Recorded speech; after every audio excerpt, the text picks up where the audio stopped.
So yeah, with this game, playing on the hardest mode possible, the Nemesis mode, it makes it so that you really want to finish all the side quest material before even like fully finishing the game.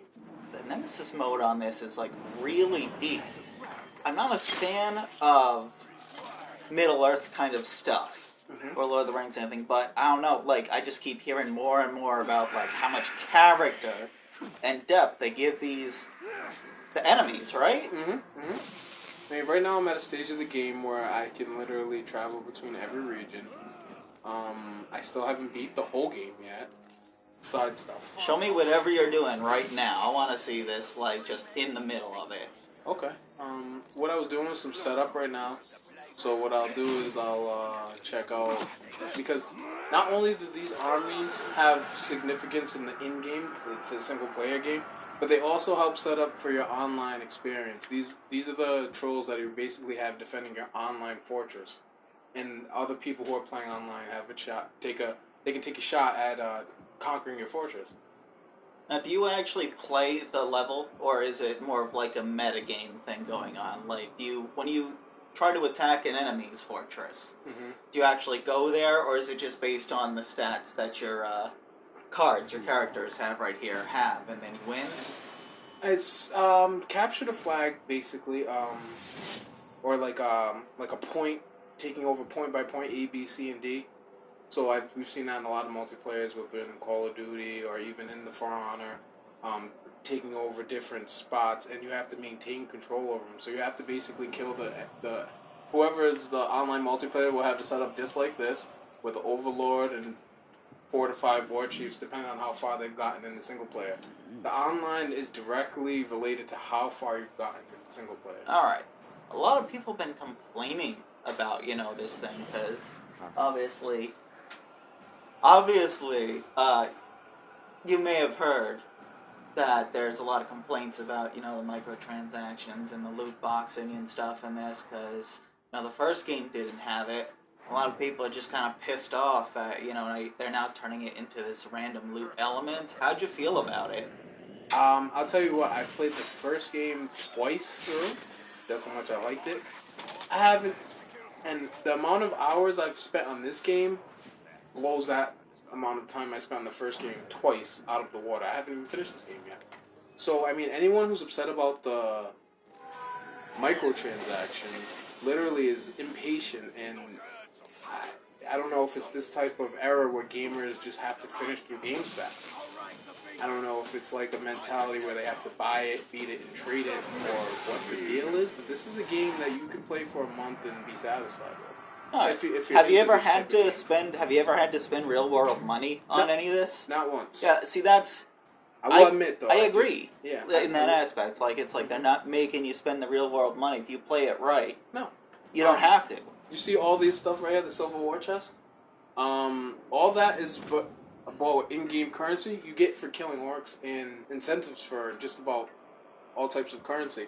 If you want the silver currency, it's way easier because you make that during just killing orcs or just specific challenges. Everything. Even just killing grunts will get you some kind of mirror. You can earn both currencies in game. The gold one's more for online content. You have to be. I'd have to say you have to be good at this game. You can't just pick up this game and expect to get gold coins for online vendettas. Like I said, everything's tied into the single player. This ain't no Mario. You're not going to just jump at some coins, are you? No. You're going to set up. You're going to plan. It's a real type of war. It's a real good simulator for a war. And this is somewhat an open world game, right? It's like it's got really. Is it fully open world, or does it just have a lot of really good maps? Fully open world.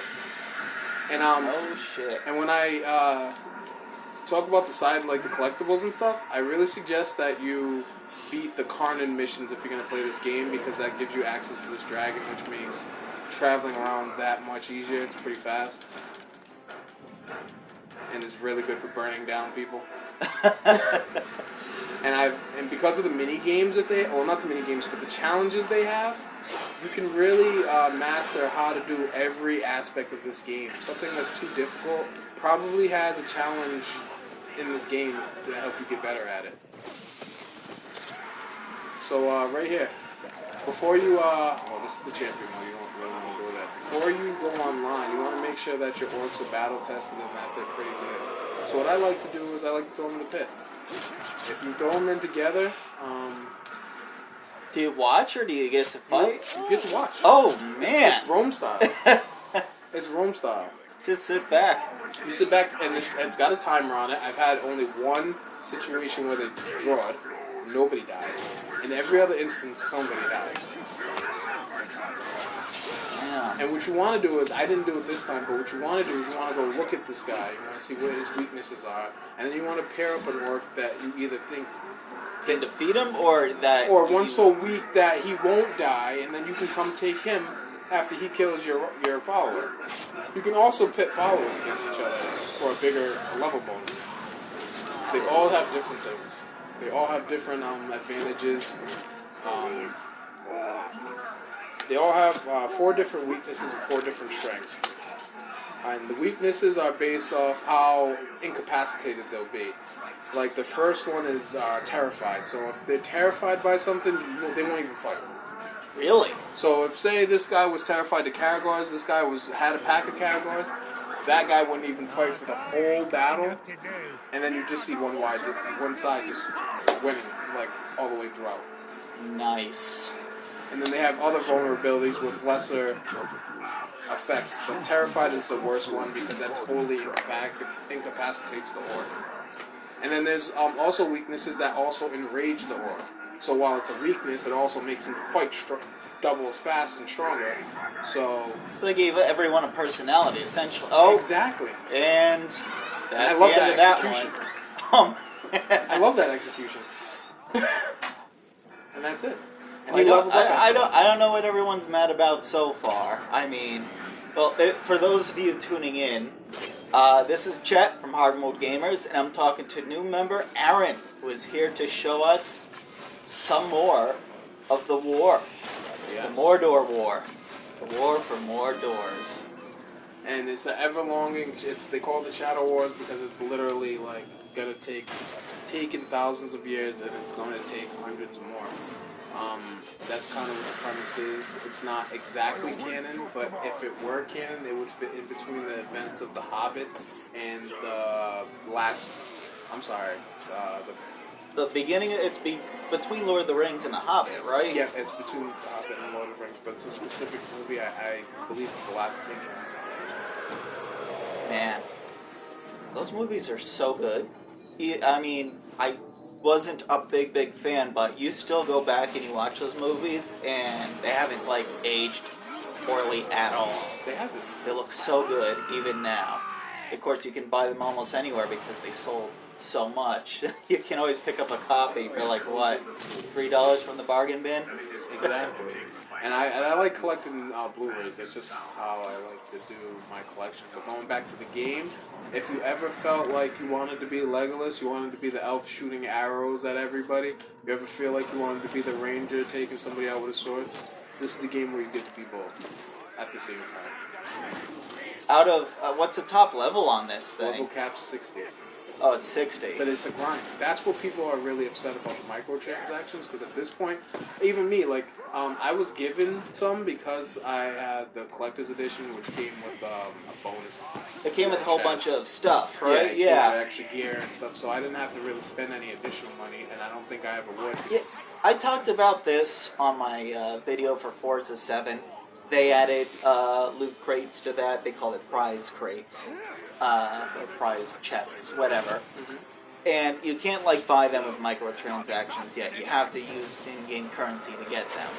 But in Forza 7's, it's just kind of dumb because they're adding mods to games that will get you extra money, but you have to pay money to get these mods.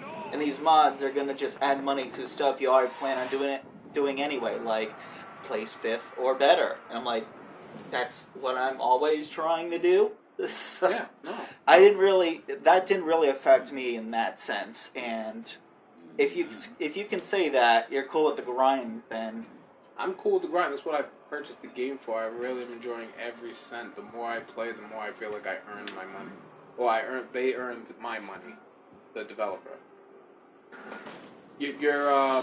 all your character bonuses you can change in game. So if you have an orc that needs to be poisoned, you can change your bow to make it poisoned. You can change your and this is mid-battle, right? mid-battle. You can change your character abilities. You can change different challenges you want to do on your gear to whatever you need to do, because each gear that they're talking about has several bonuses and disadvantages when you get further in the game. They have little things that you need to accomplish to get even further effects as well. It keeps you going, and I like that, actually. I was actually talking to Vega about this with other games. That some of them are more fun to watch, but not good. I'm sorry. Some games are more fun to watch for me lately. Oh, yeah. This is one of them. Like, I don't have to know how to play this game. I just want to watch... I agree. Watch you kick some ass. I watch this game on Twitch. Although, contrary to popular opinion, I do actually like open world games. I just don't like that every game. No. This one's definitely fitting. You gotta do it right. And these insane finishers. Oof, that is a pretty good... They're kind of like zombies. If you don't decapitate them, they'll come back and fuck with you. This guy's been messing with me the whole game. So you just encountered... My nemesis. They might not hear this in the video, because we have separate footage, but we've encountered the character who is your main enemy, essentially. How long have you been after this guy? The whole game, he has tortured me. He has tortured me at every story mission that was applicable to him coming back to life. Alright, at least 6 times. Is he like the designated bad guy, or is this based on your game? So everybody will have, if they've played the last game, a nemesis from the last game. He actually came from the last game. God damn, alright, so you get your own biggest enemy yourself, essentially. Mm-hmm. And I actually shamed him the last time I encountered him instead of killing him, because he just keeps coming back, so I just want him at a weaker level. Did you just kill him? Yeah, I headshot him. Well, that's it for him. Yeah. Like I said, I shamed him, so he's not as high level. He's like level 50 something, and I shamed him down to 37 with my ability for the side quest. I have a lot of people to kill. Oh, man. And that's some side currency right there for you. As soon as I killed that grunt, it was probably a challenge. Somebody else I've killed. But he just comes back. And it's Frank Chewbacca came back to... God, I hope that picked up on the mic. I know, right? That was great. That was spectacular, dude. That's gotta be definitely some merit. Are you feeling a score yet? I'm sorry, am I feeling it? Oh, yeah, are you feeling high. a score yet, like out of 10? What do you think yet so far? I definitely feel like this is a 10.